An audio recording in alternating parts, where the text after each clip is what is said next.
Hey, sino sa kanilang dalawa ang nakakuha ng boto mo? Oh well, Raver, ang boto ko ay ibibigay ko kay...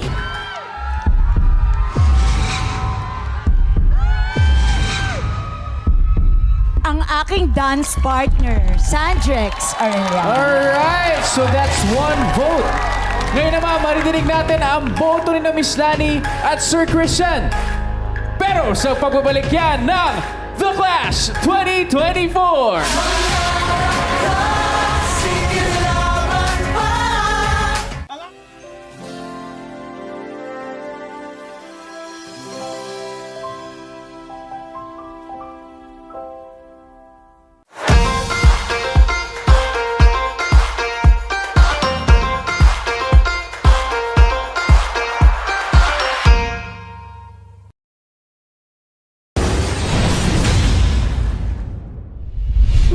Hi Clash Nation, I am Christian Paul Rosa.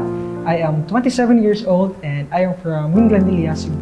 Civil engineering po. Hindi na ako nag-board kasi parang inabutan din ako ng financial problems. So, hindi ako nakamarcha din kasi nga pumasok din si pandemic kaya sunod-sunod yung mga kahirapan din. So, ayun, parang hindi ko na siya na-pursue.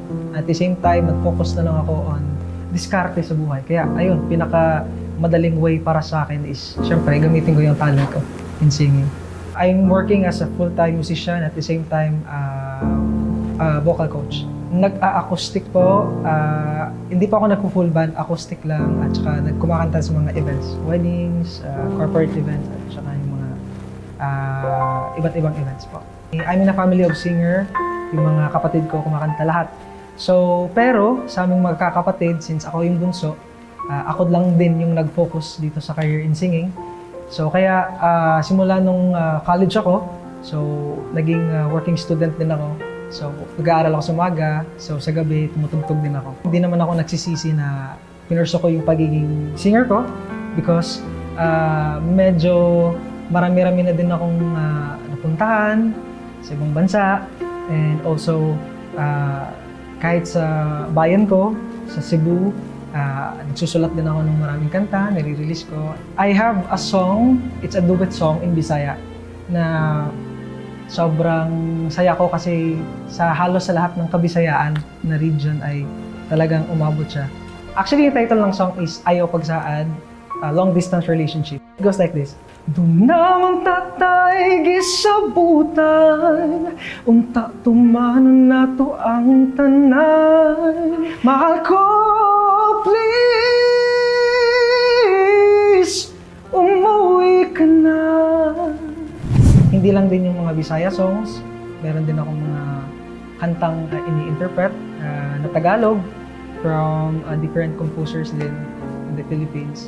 Kaya sobrang saya ko, kaya hindi ko pinagsisisihan na pinupurso ko hanggang ngayon ang pagiging singer ko kasi ramdam ko yung pagtangkilik ng mga kapwa ko din singers na nilulook up nila ako as someone na inspirasyon din nila.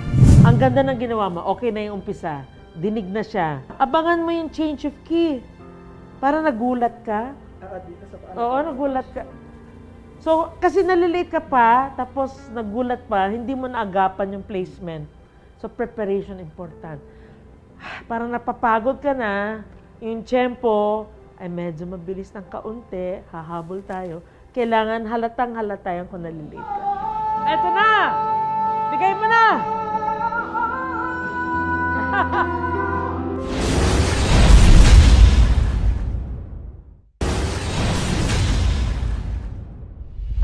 Dayan, I arrived at Manila at 9 in the evening. You're ready to roll. See you, GMA. Hello, Clash Nation. I am Zandex Licablanca Arellano. I'm 25 years old and I'm from Valencia City, Bukidnon. Sumali ako ng The Clash kasi I want to showcase my talents, my God-given talents. Tsaka gusto ko pong maging pinakaunang professional singer na nanggagaling sa aming pamilya na Arellano at saka Licablanca po. Yung mama at saka papa ko are both amateur singers po. Tsaka sa church namin, we have a group. It's called Family Circle. Kami lahat ng siblings ko tsaka mama at papa ko kumakanta. Kapag meron silang naririnig na medyo vocal deafness or something, agad-agad nilang sinasabi, tsaka prangka talaga sila. And joining the Clash 2024 and being the first of my generation sa Arellano tsaka Riga Blanca, it will be a Clash Nation! Gusto namin kayong marinig. Post your comments and use the hashtag Circle of Clash sa inyong mga social media posts. At ngayon naman, gusto nating marinig ang desisyon ng ating Clash panel. Ang vote ni Miss ay para kay Sandrex. Miss Lani o pa Christian? Okay, ako muna. Ang boto ko ay mapupunta kay...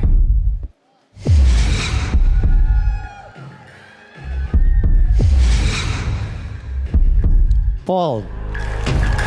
One vote for Paul. Ako naman, ang boto ko ay mapupunta kay Sandrex. Sandrex, congratulations! Pasok ka na sa next round. You may now take your seat. Congratulations, Sandrix! Yun nga, hanggang dito lang tayo.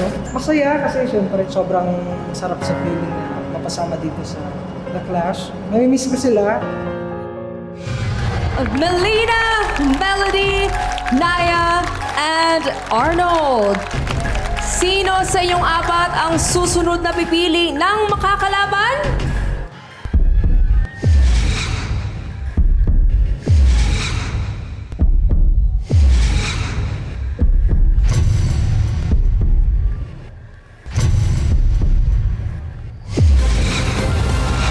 Melina! All right, Melina. We want to ask you a question. Sa tatlong kasama mo ngayon, sino ang gusto mong kalabanin? Ang kakalabanin ko po ay si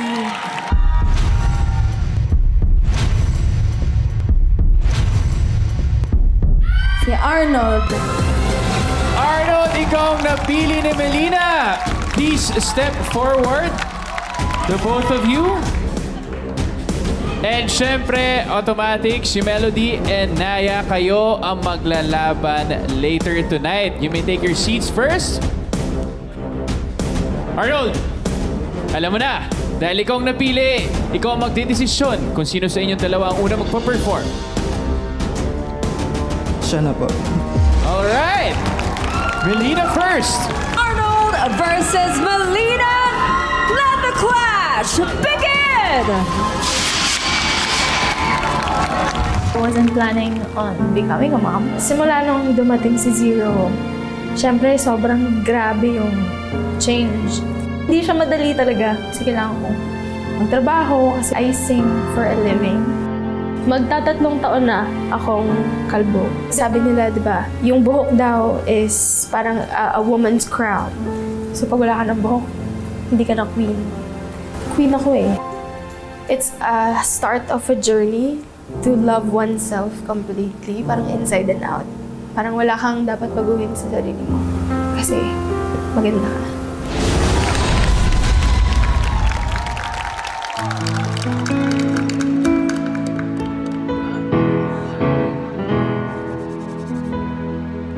Someday you're gonna realize. One day you'll see this through my eyes. By then I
sasabihin ng ating Clash Panel?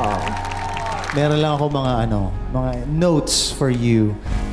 Dahil nga someday yung pinili mo, parang hindi naman to parang hindi to pang contest Pero pinakita mo nga through your style and your experience na kaya mo siyang baliin, kaya mo siyang pagandahin in your own way. Yun lang last note mo din, parang I would have changed it. Parang ang ganda na ng lahat and then parang bakit niya pinili yung note na yun? Next time I need the stronger or more emotional ending na note. Okay? Thank you. Ako naman, Melina, your whole package, your character, pati yung buhok mo, bagay sa'yo and madali kang makilala sa industriyang to because you are unique. Ang ganda nung pagkakaano mo, semi-bald, kasi bilog yung ulo mo. Bakit mo nga pala na-decide na magpaputol na lang ng ganyan? Parang rebirth. Parang something, I want to reintroduce myself to myself. Tumitingin ako sa salamin pero hindi ko nagugustuhan yung...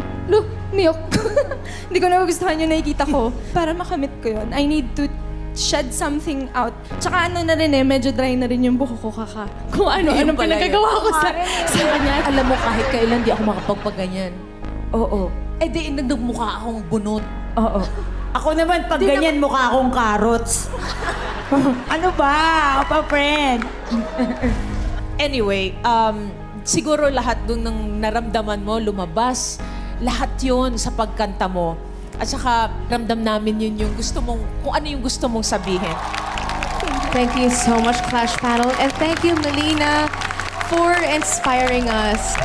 Ang performance ni Arnold at ang desisyon ng judges, abangan yan sa pagbabalik ng The Clash! Isa! Laban sa lahat!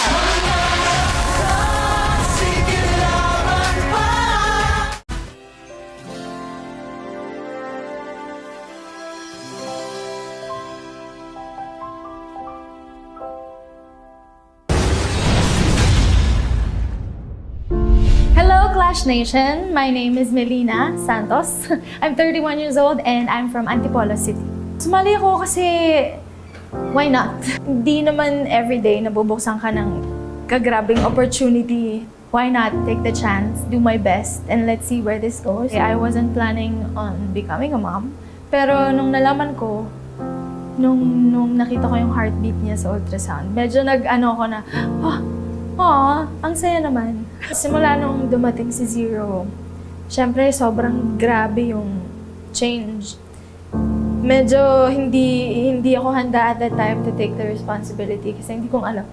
Ako nga, anong time na yun kasi, pa rin ako, parang nag-explore pa ako masyado, na hindi ko pa wala pa akong ganun ka-grasp of discipline and responsibility. So, yun na-turn yung buhay ko dahil nagkaroon ako ng baby. Kailangan ko nang mag-isip ng maayos, ganyan na to make wise decisions.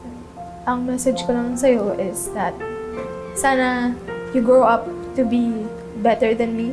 I just hope, alam mo yun, wala naman akong hinihingi.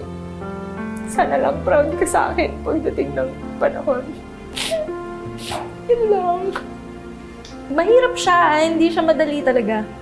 Like, hanggang ngayon, hindi ko pa rin maiwasan na hindi siya iwan sa parents ko kasi kailangan kong magtrabaho kasi I sing for a living.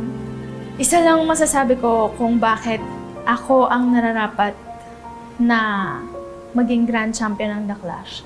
Kung sakasakali, kasi sabi ni Lord, binigay niya sa akin tong talent na to, so ipagmamalaki ko yun. Magtatatlong taon na akong kalbo.